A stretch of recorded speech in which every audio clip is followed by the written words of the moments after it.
омбудсмени Тоҷикистон Умед Бобозода мегӯяд, ки нақси ҳуқуқи муҳоҷирони тоҷик дар Русия афзоиш ёфтааст.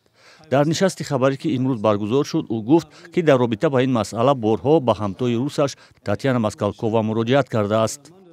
дар ҳақиқат мо эътироф мекунем, нақзи ҳуқуқи инсон дар қаламрави Федератсияи Россия зиёд шуд. На ки шаҳрвандони Тоҷикистон дилхоҳ шаҳрвандони Ҷумҳурии Ӯзбекистон дигар, лекин ба ин нигоҳ накарда бокунише ки бевосита ман ба Татьяна Москалкова ваколадори инсони Федератсияи Россия ман кардам, дар ҳақиқат ҷавоб омад, чун бокунишҳои пеш қариб агар ман зиёда аз 12 муроҷиати бевосита ба ваколадори Россия бевосита мо кардаги ҳастем. Дар мавриди муроҷиати ахироне ки шумо гуфтед, баъд ҷавобаш ҳамин як моҳ пеш омад, ки дар ҳақиқат мо хонум Москалкова гуфтанд, ки мо намун муроҷиати шуморо бо чандин мақомотҳои дигари Федератсияи Россия, хусусан намояндагони вазорати корҳои дохилии Федератсияи Россия вохӯрданд ва ба мо ҳам хел навистанд, ки бевосита дар назорати ваколадор оид ба ҳуқуқи инсон аст. Ғайр аз ин ба ваколадорон оид ба ҳуқуқи инсони минтақавӣ, ки дар шаҳру намоии вилояти Россия ҳастанд, бо онҳо ҳам суҳбат кардааст.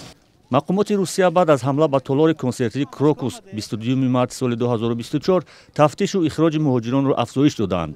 дар робита ба ин ҳодиса зиёда аз 20 нафар аксар шаҳрвандони Тоҷикистон боздошт шуданд. 4 нафар шаҳрванди Тоҷикистон ҳамчун омилони асосӣ муаррифӣ шуданд. рӯзноманигорон аз омбудсмени тоҷик суол карданд, ки то куҷо аз ҳоли шаҳрвандони Тоҷикистон, ки дар ин ҳодиса боздошт ва гумонбар дониста мешаванд, бохабар аст. лекин мутаассифона бевосита мо бо худи ҳамин шаҳрвандо вохӯрдагӣ нестем. Имкон нашуд ба мо, чунки вай надодан. Ин сол ман чӣ ки гуфтам, ман бисёр вай дорам, мақсадам дорам, ҳадафам дорам, хоҳишам дорам, ки дар мавриди маркази нигоҳубин неё ба яке аз СИЗО ёки таҳқиқоти тафтишоти Федератсия, ки дар унҷа шаҳрвандон аллакай мавриди бозбинӣ парвандошон ҳастанд, ёки вай ман вай дорам, ҳадаф дорам, ки дар унҷа иштирок кунам. бо вуҷуди талошҳои мақомоти тоҷик, муҳоҷирони тоҷик дар Русия мегӯянд, фишори мақомоти рус рӯи онҳо зиёд аст ва ҳолатҳои ихроҷи оммавӣ, санҷишу ихроҷ ва роҳ надодани муҳоҷирон ба қаламрави Русия бидуни асос афзоиш ёфтааст.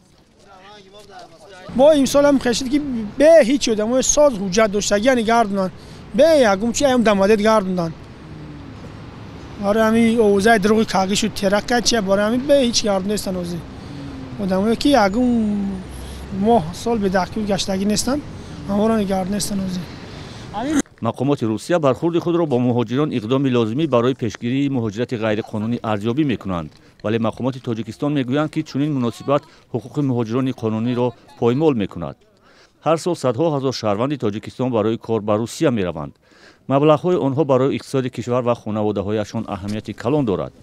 бо шиддат гирифтани назорат ва ихроҷи муҳоҷирон, бисёриҳо дар фикри бозгашт ба ватан ва ё ҷустуҷӯи ҷойи навӣ корӣ ҳастанд.